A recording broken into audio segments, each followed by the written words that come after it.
Saru, Discovery está de volta, mas não pra todo mundo. Não olhe pra mim, isso é coisa da Paramount.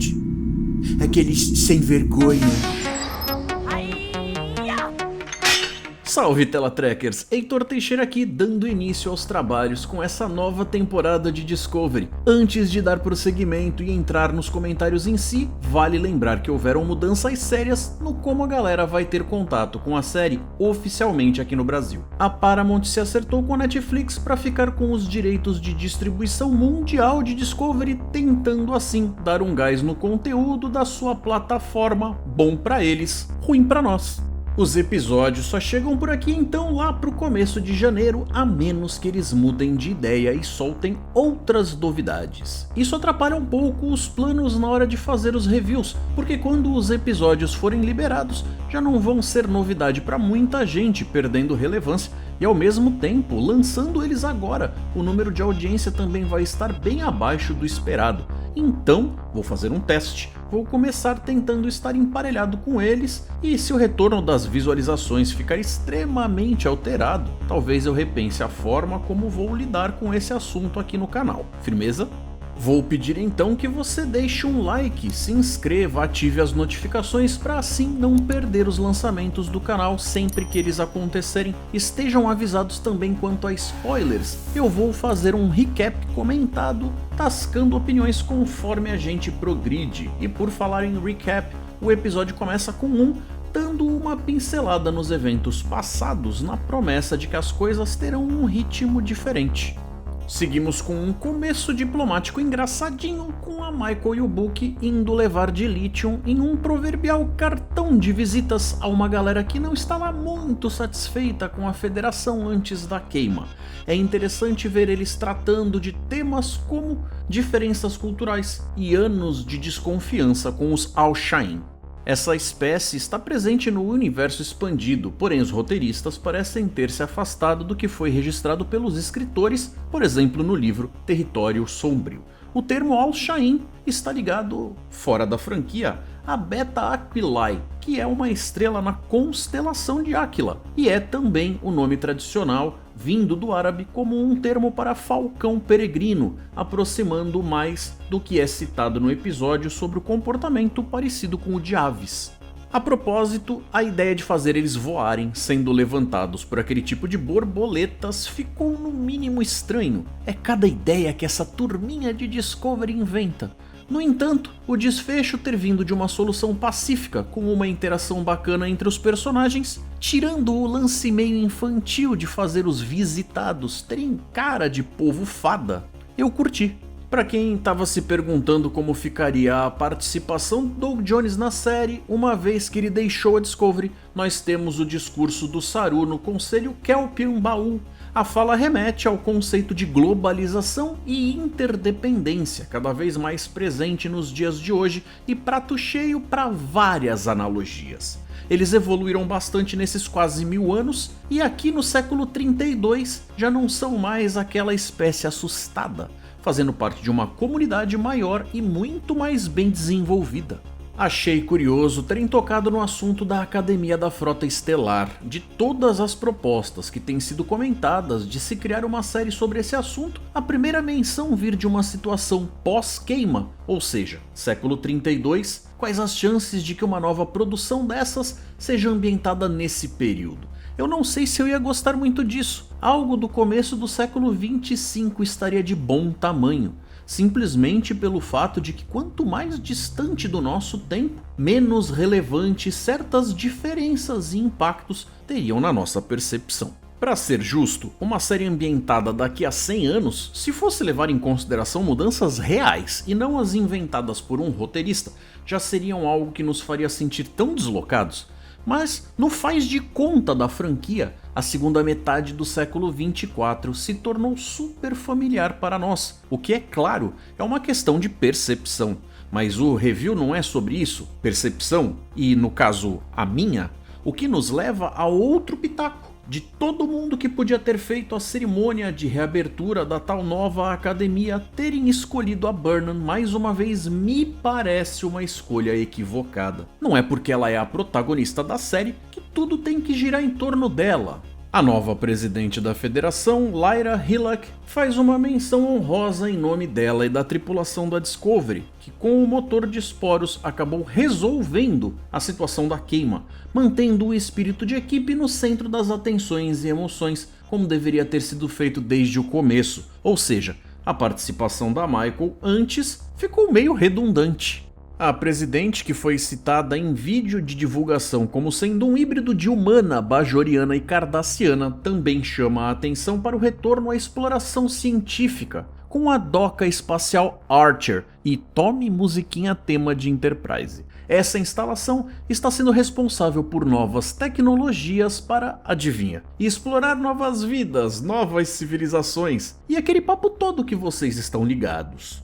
Assunto inclusive que ficou distante da pauta principal por tempo demais, inclusive na série. No entanto, quais as chances dela se focar nisso de verdade? Que saudade das histórias episódicas e do planetinha da semana. Pike, tô falando com você, meu caro, me salva. A Tilly tá contente de ter chegado ao posto de tenente, depois de ter sido capitã. Toma essa, Alferskin! No meio do papo chega a notícia de que tem algo importante acontecendo lá longe e a nave mais indicada para ir avaliar e resolver a situação é, claro, a Discovery.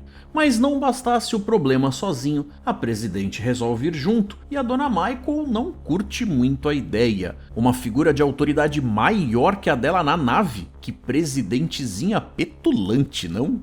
No subtexto que de sub não tem nada, aí está, política, uma ferramenta poderosa principalmente em tempos conturbados. A frase, na conversa das duas, traz verdade nela, mas com certeza cada um vai interpretar de um jeito diferente. Star Trek sempre foi um recurso de discurso e comentário social, mas quando a linha era mais borrada, aparentemente incomodava menos. Me parece que eles estão deixando o comportamento da presidente meio ambíguo de propósito, com uma certa aura de eu não sei se devo confiar nela, mas não foi exatamente isso que fizeram com o almirante todo-poderoso da frota na temporada passada? A cena do Booker no planeta natal com a família dá um pouco mais de profundidade para esses que agora são os que podem substituir o Stamets na navegação dos esporos, mas também tem a intenção de dar uma pincelada extra na dramaticidade do problema que deverá estar presente ao longo da temporada. E para quem já assistiu, sabe que as coisas vão ficar bem piores, então veja um menino fofinho aí para ajudar a criar um laço emotivo. Com a estação de reparo do espaço profundo rodando feito doida, a galera vai ter que trabalhar junta, viu? Nem é tão difícil. A Dira está lá para ajudar com a matéria programável e pulou a academia completamente, tendo recebido o posto de alferes. Bom, são tempos estranhos e que pedem por ações não convencionais, mas ainda assim eu acho meio doída essa coisa de se ignorar o tempo que se leva para se transitar pela hierarquia. O Kirk ter ido de cadete a capitão em um único filme em 2009 até hoje ainda não me desceu pela goela. Um pouco de Tecnobabble também não mata ninguém, né? Ou mata? A conversa do tiozinho, o tal de Nalas, da estação com a Adira fez bastante sentido para eles. A galera estar no teto da estação, pelo que parece, é resultado de força centrífuga de rotação, já que a gravidade artificial não está funcionando como deveria. É uma situação extrema e dá pra ver que o cara tá com os nervos à flor da pele. E sabe o que muitos fazem quando estão passando por momentos assim? Exato, merda. Mas sabe como é? Resolve um problema aqui e aparece outro ali. Você aí reclamando de chuva de granizo e eles tomando pancada de gelo de metano. E como seria fácil demais só tirar todo mundo de lá e vazar usando o teletransporte, mas não. É claro que ele vai ser afetado e que o compensador Heisenberg vai deixar de funcionar. Um clássico. Em Caminar, o Sucalzinho tem uma conversa do fundo do coração com o amigo Saru. Tá tudo bem, amiguinho, vai lá, você tem que aparecer mais na série, eu entendo. É uma cena bem feita, tem o seu quê de poesia, mas eu tô aqui me perguntando se ela realmente acrescentou algo de importante ao episódio. E lá vai a abelhinha trabalhadora, esse é o nome dado a esse tipo de navinha de serviço, não tô tirando sarro não, tá? E é claro, com a Michael dentro, pro desgosto da presidente e o de muita gente. Sério, até o final dessa situação, nada justifica que não pudesse ter sido a Detmer ali, por exemplo. De quebra, ainda dava pra Michael e a presidente trocarem ao vivo mais umas 2 ou 3 farpas em diálogos afiados que teriam um payoff na cena seguinte. Mas pra quê, né?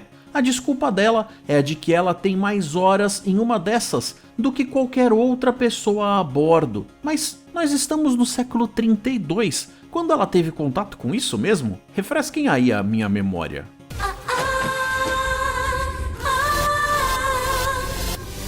O medo pode ser um inimigo por si só, e a proximidade com a morte pode nos fazer agir de forma tola. A presidente, ao falar com Nalas, usa todo o seu poder de persuasão para conseguir algum tempo para Michael lá fora. E o questionamento que fica é: ela estava mentindo?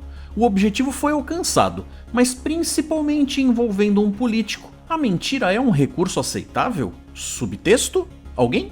E quando a situação tá tão complicada assim, não dá pra ficar tendo disputa de poder ou de narrativa. Mas uma das duas começou com o pé esquerdo. E não é que o cara morreu? Que mancada! A Michael sempre é tratada como sendo muito acima da média, mas como capitã, ela ainda tem algumas lições de humildade pela frente. E é na conversa particular dela com a presidente que o peso das escolhas e responsabilidades é tratado. Uma daquelas conversas que mostram que os roteiristas não estão alheios e que cada escolha é de propósito ali.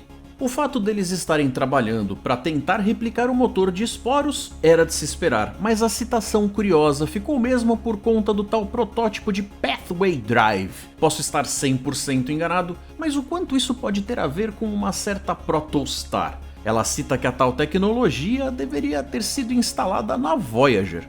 Lembrando que o título do episódio remete a uma situação sem a possibilidade de vitória. O diálogo, na verdade, carrega um belo peso dramático. Me passa a sensação de que os personagens carregam a mesma percepção da Michael que muitos da audiência. Na verdade, isso já foi trabalhado nas temporadas anteriores, mas parece que ainda não é um assunto que vai ser deixado de lado tão cedo.